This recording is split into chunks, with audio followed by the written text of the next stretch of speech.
아멘. 자, 오늘 말씀의 제목이 영혼을 살리는 공감입니다.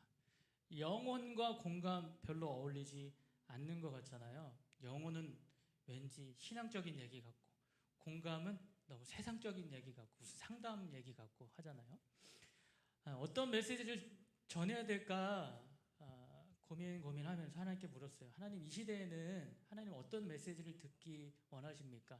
하나님 어떤 말씀을 하길 원하세요? 라고 했을 때 제가 딱 떠올랐던 게 공감이라는 단어가 빡 떠오르는 거예요. 왜냐면요, 제가 아무리 주위를 둘러보고 또 소식들을 보고 뉴스를 보고 매스컴을 봐도 너무 공감이 상실한 시대를 살고 있는 게 아닌가 그런 생각이 들었어요. 정말 메마른 땅 같다. 기근이 너무 오래돼가지고 공감이라는 비가 하나도 안 내려서 정말 쪽쪽 마음들이 다 갈라져 있는 것 같은 거예요. 주님이 그거를 안타까워 보시지 않을까라는 생각을 하게 되었습니다. 사람들은요, 공감받기를 원해요. 공감받기 원하시죠? 내 마음을 좀 알아줬으면 좋겠어. 그런데 나는 공감받고 싶은데 또 다른 사람한테 공감하라고 하면은 공감이 뭐예요? 공감이 무슨 말이에요? 이런 반응이 나와요. 공감. 나는 공감받을 때 나는 공감받고 있구나 이런 생각이 드는데 공감을 어떻게 해야 되지? 이런 생각이 들어요. 사람들이 어떻게 하죠? 공감받고 싶고 공감하려고 SNS를 막 빠져들어요. 요즘에 어른들도 다 SNS 하시잖아요. 심지어 뭐 아무리 안 해도 카톡들은 막 하시잖아요. 거기에서 아무 문제 없어 보여요. 거기에서는 사람들이, 왜냐면 예쁜 모습, 막 오늘 나 뭐 먹었다, 우리 가족 어디 갔다, 막 이런 거 막 자랑한단 말이에요. 그러니까 이 사람들을 참 걱정 없이 행복하게 사는 것 같아 보여요. 세상이 걱정이 없어 보여요. 행복해 보여요. 근데 그래요? 아니잖아요. 네. 계속 좋아요를 눌러줘요. 막 좋아요, 하트, 막 그러면 사람들이 거기에 좋아가, 나 공감받았어. 진짜 공허함이 채워질까요? 결코 채워지지 않죠. 좋아요는 막 많이 눌러지는데 마음이 안 채워져. 성이 안 차요. 그러니까 현실 세계에서 공감해 줘야 하는 사람들이 오히려 솔직히 상처를 주고 상처 입은 상태로 또 공감받고 싶어서 나 상처받았어. 그리고 옆에 가면요, 거기다 소금을 쫙쫙 뿌려요. 예. 그래서 상처를 좀 치유받고 싶어서 갔더니 이 사람한테도 또 소금 뿌림 당하고. 그렇게 요즘에는 참 공감을 어떻게 해야 될지도 모르고, 왜냐면 우린 그런 시대를 안 살았잖아요. 맨날 혼나고 부모님한테도 뭐 감정 공유하고 뭐 이런 게 어디 있었어요 그때. 그때는 어쩔 수 없었지만 이 시대에는 그런 충분한 교육을 우리가 받을 수 있고 생각해 볼 수 있는 여지가 있지 않나 그런 생각을 해봤습니다. 그러니까 무엇이 진짜 공감일까라고 질문을 하던 차에 제가 이분을 알게 됐어요. 정혜신이라는 박사님이에요. 이분은요, 심리학 박사님이세요. 혹시 방송을 통해서 보셨을 수도 있어요. 왜냐하면 몇 차례 나왔었거든요.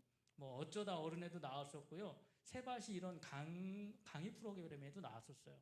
이분이 1만 2천 명 이상의 그 사람을 만났고요. 특별히 이제 국가 폭력에 의해서 어떻게 자신이 어디서 도움을 받을 수 없는, 누구한테 말도 못하고, 언론에서도 관심이 없고, 국민들이 관심이 없고, 그래서 막 가슴이 숨이 막 메어져서 다 막 턱턱 막히는 그런 사람들 있지 않습니까? 그런 사람들을 다 만난 거예요.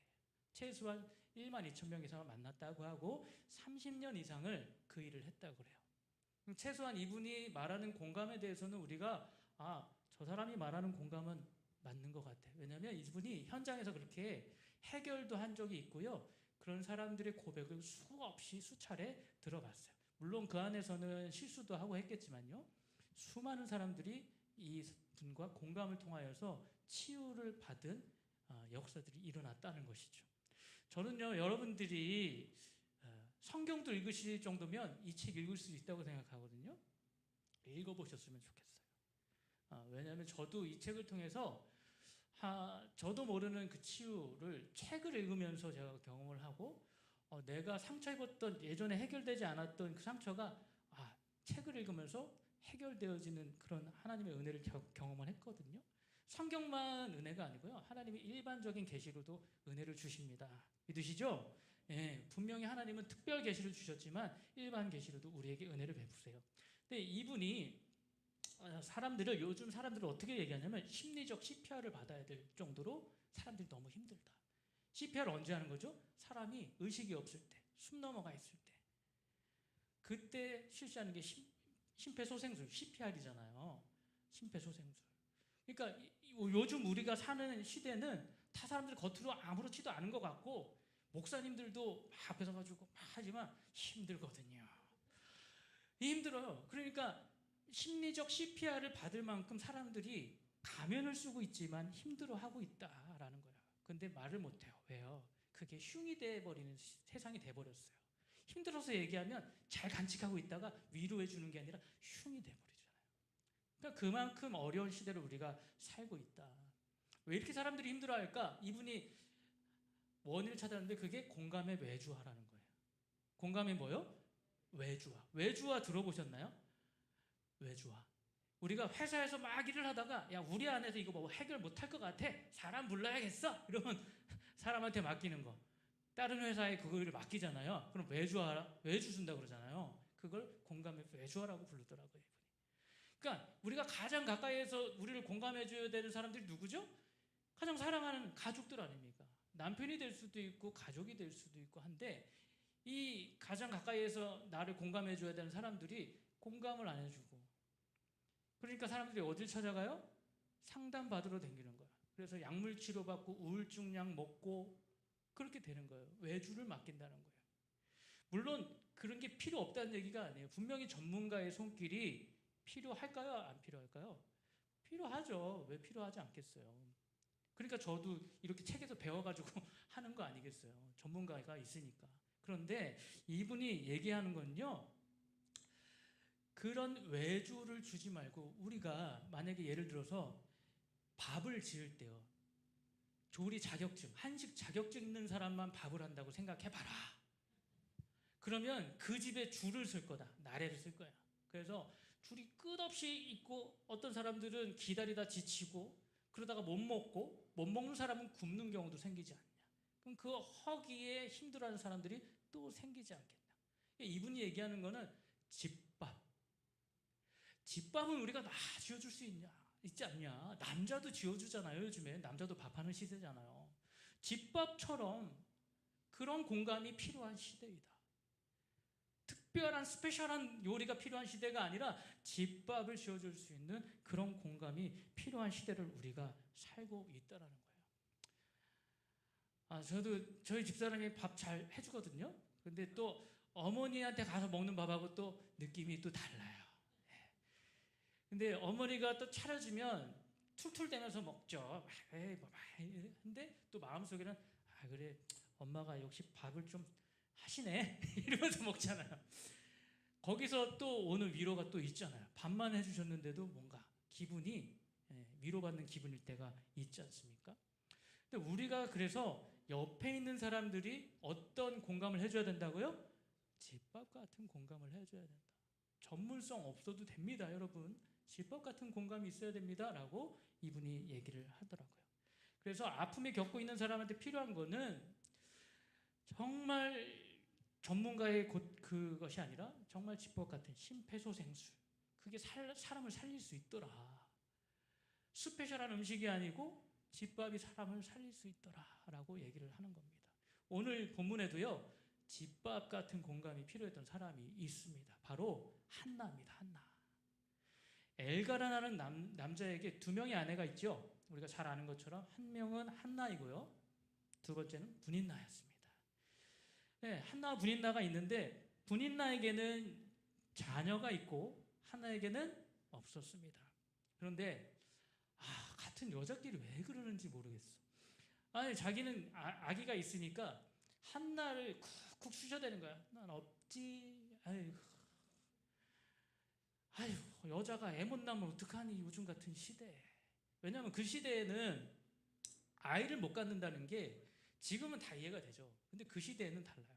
아이가 없다는 것은 대를 이을 수 없고 여자로서의 능력을 상실한 상태다. 제가 그렇게 생각한다는 거 아닙니다. 그 시대에 그랬다는 거예요. 그러니까 그런 사람들은 이혼당해도 아무 할 말이 없었어요. 그 당시에는. 이혼당해도 어쩔 수 없었어요. 이혼당한 여자는 살아갈 힘이 있냐? 그 당시에는 여자는 따로 일을 할 수도 없었단 말이죠.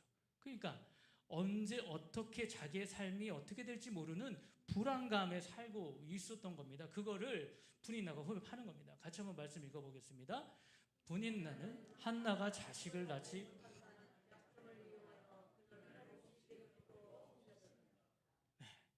거기를 자꾸 후벼파면서 업신여겼다. 아래로 봤다 이 얘기입니다. 여자끼리 그러면 안 되잖아요. 여자의 적은 괜히 나온 말이 아니에요. 근데 안타깝게도 누구에게도 공감을 받지 못하는 거예요. 분인나뿐만 아니에요. 그러니까 한나의 아픔을 전혀 공감하지 못하는 두 사람이 오늘 등장해요. 한 명이 누구냐면 엘가나. 한번 말씀 한번 같이 읽어볼까요? 그의 남편 엘가나가 그에게 이르되 한나여 어찌하여 울며 어찌하여 먹지 아니하며 어찌하여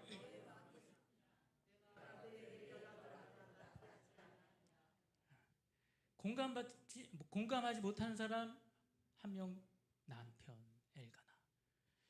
우리는 이상한데 우리가 알던 거랑 좀 다른데? 라고 생각할 수 있어요. 왜냐하면 엘가나를 우리가 보통 이 본문에서 볼 때는 굉장히 아내를 사랑하는 것 같아요.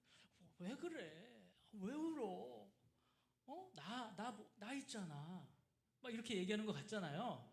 그런데 그게 아니고 성경은 이게 말하는 사람의 그 뉘앙스를 파악하는 게 중요하거든요. 요거를 현대인의 성경으로 같이 읽어볼게요. 시작. 그럴 때마다 남편 엘가나는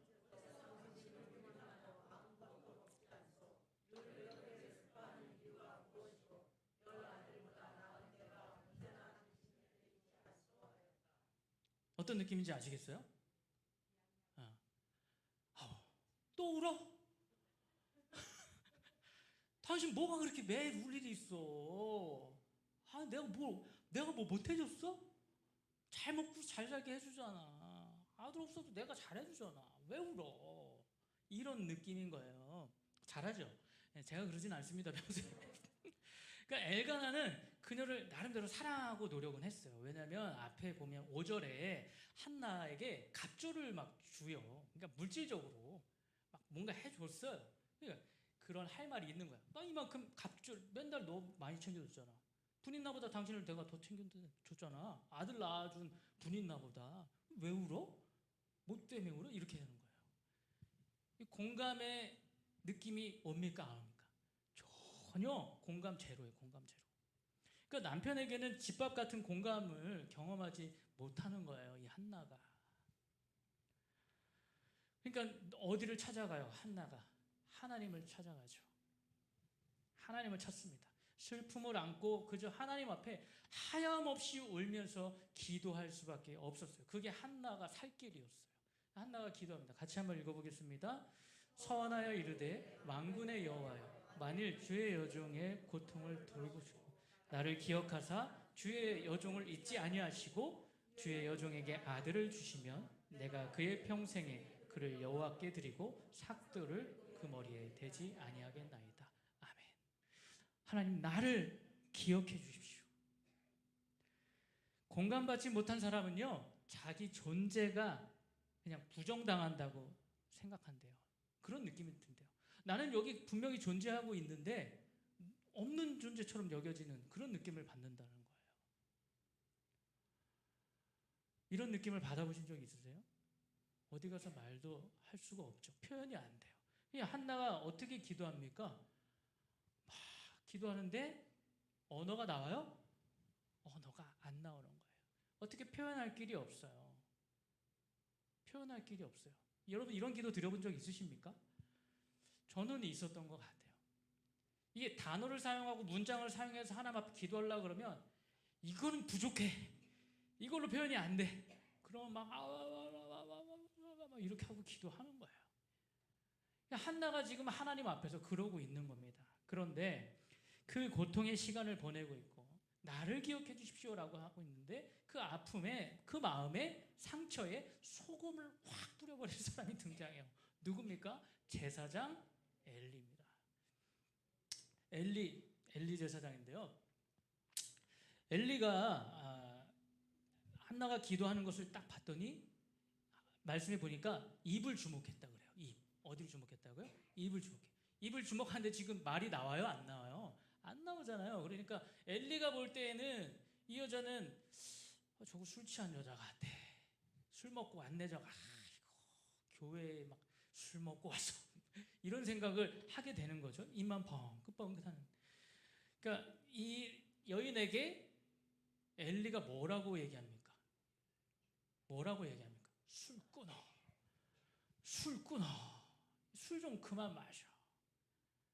어디 술 먹고 성전에 들어와.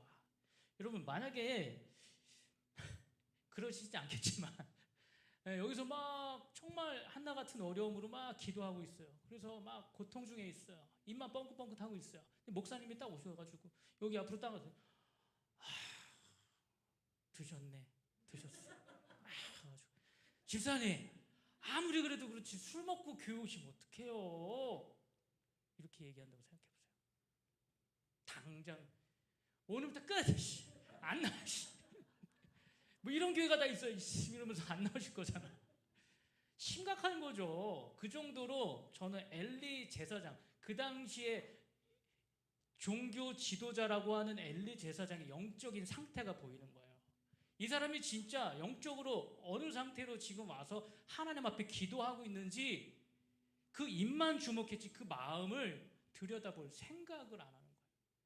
그러니 그 시대의 한나는 저는 그 시대의 백성들을 대표한다고 생각해요. 엘리 제사장이 정말 제사장의 역할을 잘 했다면 사무엘이 등장하지 않았겠죠. 근데 엘리가 그 역할을 하지 못하는 거예요. 한 여인의 아픔조차도 헤아릴 수 없는 그런 영적인 상태의 엘리를 보게 되는 겁니다. 그러니까 한나가 얼마나 속상해요. 야, 집안에서도 나를 공감해 주는 사람이 없어서 교회에서 기도하고 있는데 교회 왔더니 나보고 술 먹었대. 그러니 얼마나 애통하겠어요. 그 마음을 한나가 하나하나 막 설명해요. 어떻게 설명합니까? 같이 한번 읽어보겠습니다.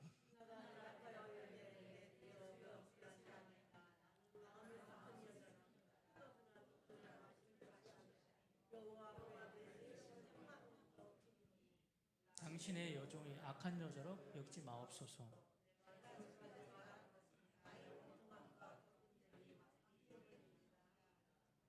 아멘.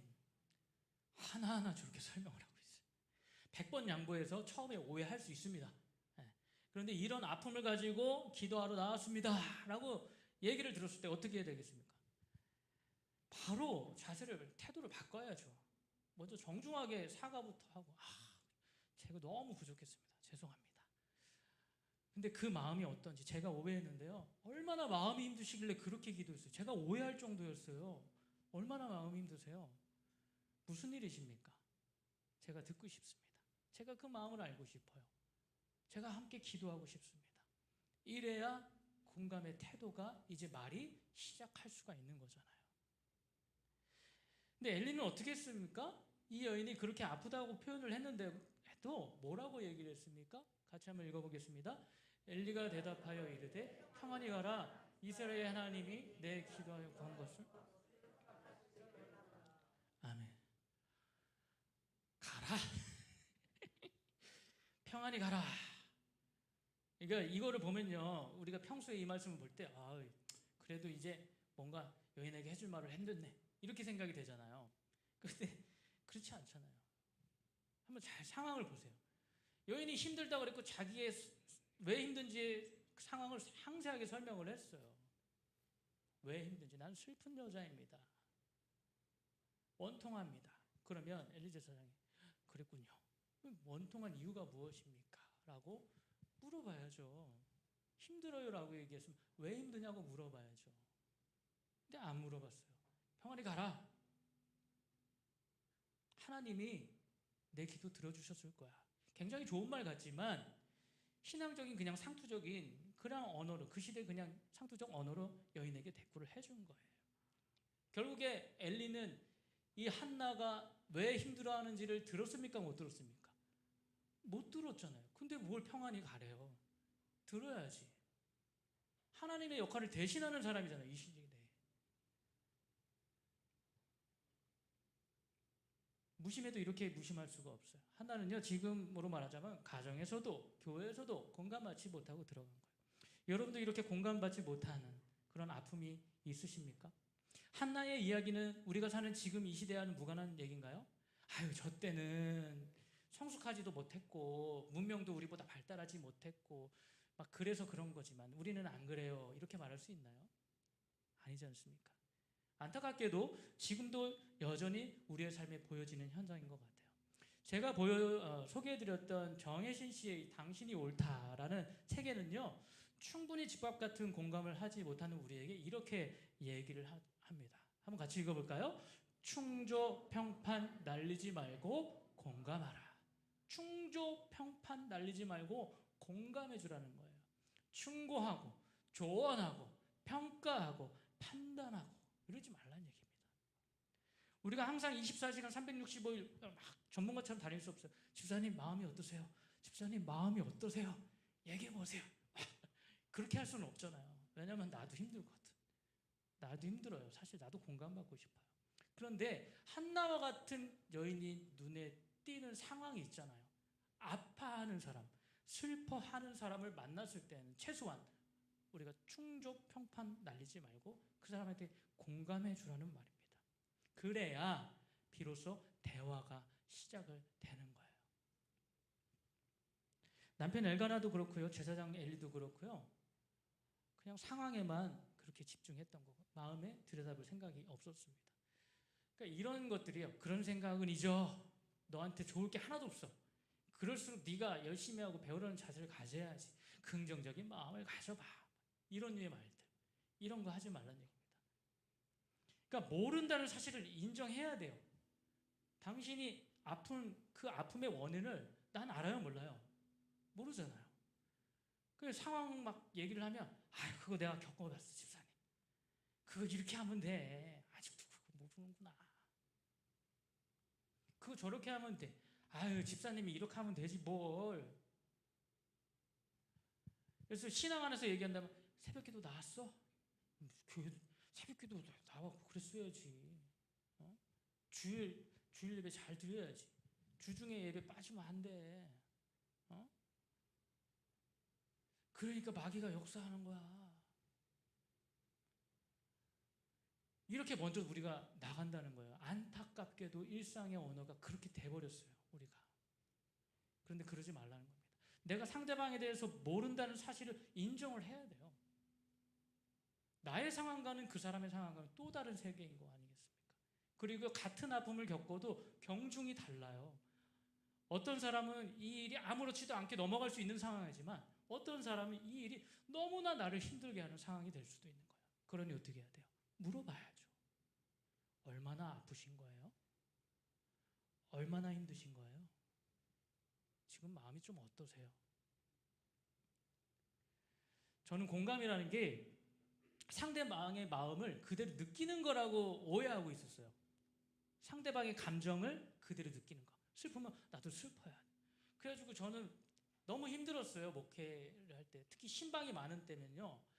신방이 하루 몇 개를 막 하거든요. 큰 교회들은. 그러면 그 성도님들 만날 때마다 막 그 감정이 나는 막 안 오는 거야. 그대로. 집에 가서 여보, 난 공감을 못하는 것 같아. 공감 능력 부족이야. 목회자로서 탈락인 것 같아. 막 이렇게 고민을 얘기했었거든요. 근데 저는 개인적으로 이 책을 통해서 하나님의 위로라고 아까 얘기했잖아. 그런 위로의 시간이 있었어요. 왜냐하면 공감은 그저 감정을 공유하려고 애쓰지 않아도 된다는 거예요. 감정 그대로 막 힘든 감정이 내가 막 같이 느껴야 돼. 이렇게 안 해도 된다는 얘기입니다. 공감은요. 상담학의 기술이 아니라 공감은 한번 같이 읽어보겠습니다. 시작. 공감은 상담학적 기술이 아니라 상담학 기술이 아니라는 거예요. 상대방의 마음을 향한 나의 태도요. 어떻게 이 사람 앞에 내가 태도를 취하고 있는가. 비록 화려한 말재주가 없어도 때로는 침묵이 흐를 때도 있어요. 왜냐하면 쉽게 얘기를 꺼내는 게 힘들잖아요. 그러면 참고 기다려둬야 되잖아요. 그 침묵이 될 수도 있고요. 내가 온 체중을 실어서 공감하려는 마음이 전제될 때요. 그 침묵이나 눈빛이나 손 떨리는 거나 내 숨결이나 쉬는 같은 그 한숨조차도요. 그 사람한테는 한마디 말보다 더 또렷한 언어로 그 사람한테 전달이 된다는 거예요. 아, 이 사람이 지금 내 마음에 집중해 주려고 하는구나. 그럼 나 말할 준비가 됐어. 그러니까 기술이 아닌 태도가 공감이라는 거예요. 아, 좀 위로받더라고요. 와, 그래도 나 좀 열심히 했구나. 아, 기술이 아니었구나. 태도였구나. 충조 평판하지 말고 온 체중을 실어서 공감해 줘야 되는구나. 저 같은 목사가 충조 평판하기 딱 좋은 위치예요. 말씀으로 막 정죄. 때로는 신앙이라는 명분으로요. 바른 길로 지도 편달해야 된다는 생각이 우리 강박이 있어요. 아, 신앙으로 내가 바른 얘기 해줘야 돼. 혹시 이런 걱정이 앞설 수도 있어요. 그래도 할 말은 해줘야 되는 거 아니야. 모든 걸 공개해 줄 수는 없잖아. 잘못된 길로 가면 어떡해. 근데요, 대부분 이분이 얘기하는 거 12,000명을 만나고 30년 동안 사람을 만나보니까요. 그 사람들이 뭐 옳은 게 뭔지를 모르는 사람들이 아니더래요. 뭐가 바른 길이고 뭐가 옳은 선택인지 알더래요. 단지 누군가가 내 아픔에 공감해주지 않는 게 문제인 거예요. 그 마을을 막 토해내다 보면요. 맞아요. 그런데 내가 그러면 안 되죠. 맞아. 나는 이 길로 선택을 해야겠죠. 아니, 본인이 여기 물어보지도 않았는데 본인이 막 얘기하더라는 거예요. 마음에 처음에 막 욕하고 막 죽고 싶다 그러고 막 별 얘기를 다 하다가 그래도 내가 그러면 안 되죠. 이렇게 된다는 거예요. 들어줄 사람이 없다는 거예요. 그 이야기를 다. 욥의 경우 마찬가지 아닙니까, 여러분? 욥 잘 아시잖아요. 자신 곁에 서서 공감하고 위로해야 되는 아내가 비난하고 조롱하고요. 친구들이 마찬가지였죠. 신앙으로 위로한다고 그러면 찾아왔지만 충조 평판하기 바빴습니다. 섣부른 신앙적인 진단을 내리기에 바빴어요, 친구들이. 그때 끝까지 주목하신 분이 누구예요? 하나님이시잖아요, 하나님. 그 이야기를 다 들어줍니다. 지들끼리 하는 얘기 다 들어줘요. 그리고 욥이 하나님 앞에 막 쏟아붓는 그 억울한 심정을 하나님이 다 들어주셔. 그러니까 하나님은 온 세상을 창조하신 하나님. 우리가 이렇게 질문할 수도 있어요. 과연 완전하신 하나님이 불완전한 우리를 삶을 공감하실까? 하나님이 완전하시고 흠이 없으신 분이 우리처럼 지금 흠 많고 힘든 세상 가운데 살면서 몸부림치고 있는 내 마음을 진짜 아실까? 라는 질문을 하게 됩니다. 그래, 거리감이 막 느껴지잖아요. 하나님 저 위에 계신 분이라고 생각을 하니까. 예배할 때나 만나는 분. 그렇지 않습니다. 하나님은요, 누구보다 우리의 고통을 아시며 우리의 아픔에 공감하실 수 있는 하나님이신 줄로 믿으시길 바라요. 성경은 이렇게 얘기합니다. 같이 읽겠습니다. 우리에게 있는 대제사장은 우리의 연약함을 동정하지 못하실 리가 아니요 모든 일에 우리와 똑같이 시험을 받으신 이로되 죄는 없으시니라. 우리의 연약함을 어떻게 하신다고요? 동정하지 못한다. 옛날 성경은 체휼이라고 얘기합니다. 그러니까 우리와 똑같은 삶을 사셨다 이 얘기입니다. 무슨 얘기입니까? 그가 시험을 받아 고난을 당하셨은즉 시험 받는 자를 능히 어떻게 하신다? 도우실 수 있느니라. 예수님이 어떻게 경제적 어려움을 하세요? 우리 지금 경제적 당장 먹고 살기 힘들다고요. 예수님이 누구의 아들로 크셨어요? 목수의 아들로 크셨어요. 목수는요, 그 당시에 굉장한 직업이 아닙니다. 말 그대로 평민보다 조금 아래에 있어요. 그래서 하루하루 들어오는 일감이 있으면 먹고 사는 겁니다. 일당 받아서 살아가는 노동자의 자식으로 컸다 이 얘기입니다.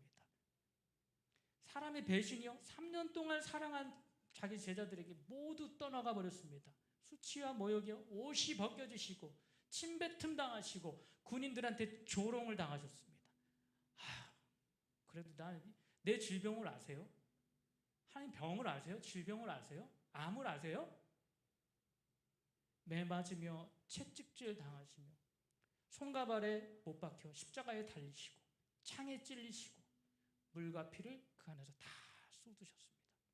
세상에 혼자 있는 듯한 외로움, 요즘에 혼자 사는 게 유행이라는데 나 혼자 있는 거 하나님이 아세요? 남들은 다 가족들이 있는데 난 상황이 혼자 있어요. 그 십자가 상에서 주님께서 아버지가 가장 필요했던 그 순간, 아버지의 위로가 가장 필요했던 그 순간에 예수님은 아버지로 하나님을 만나는 것이 아니라 심판자로 하나님을 만났습니다. 엘리 엘리 라마 사막다니, 심판자 앞에서 아버지라고 부를 수도 없었습니다. 철저하게 외로움에 예수님께서 처하셨죠. 육신이 되어서 인간의 죽음 앞에서 느끼는 공포와 두려움까지도 예수님께서 직접 당하셨습니다. 두려워하셨어요. 무서워하셨어요. 겟세마네 동산에서 기도하시며 이 잔을 내게 옮기실 수만 있다면 옮겨주세요. 하나님은 정말 내 고통과 아픔과 삶의 불안함과 두려움 공감하시냐고 물으신다면 두려움에 떨고 고통에 떨고 있는 제자들 앞에 나타나서 평안하냐라고 말씀하시며 자신의 못자국과 옆구리의 창자국을 보여주신 것처럼 내한테 공감하시나요 하나님? 외칠 때 주님이 조용히 찾아오셔서 그 십자가에 못 박힌 손과 발을 보여주시고 옆구리의 창자국을 보여주시고 그럼 내가 왜 왔는데? 네 삶에 공감하기 위해서 내가 이 땅에 왔잖아. 네가 씻을 수 없는 그 죄, 네가 해결하지 못하는 그 죄 때문에 두려워하고 공포 가운데 있고 앞날에 대한 힘든 그 상황 가운데 있는 너를 내가 공감해 주기 위해서 그 모든 두려움을 해결하기 위해서 이 땅에 내가 왔지 않니? 라고 말해 주실 것 같아요. 오늘 한 본문에 한나에게도 그렇게 하셨죠. 그 여인을 생각하셨어요. 생각하신지라랑 나를 기억해달라는 이 두 단어는 같은 단어입니다. 그러니까 한나가 나를 기억해 주십시오. 내가 너를 기억했다라고 응답해 주시는 하나님이요. 한 영혼을 살리는 일이요 꼭 위대한 사역을 하는 게 아니에요. 오늘 말씀처럼 온 체중을 실어서 슬퍼하는 사람이 있을 때요, 최소한 아파하는 사람이 있을 때 그 사람한테만큼은 우리가 주님과 같이 공감해 줄 수 있는 사람들이 되었으면 좋겠습니다. 이 말씀 같이 읽으면서 마무리했으면 좋겠습니다. 같이 읽겠습니다.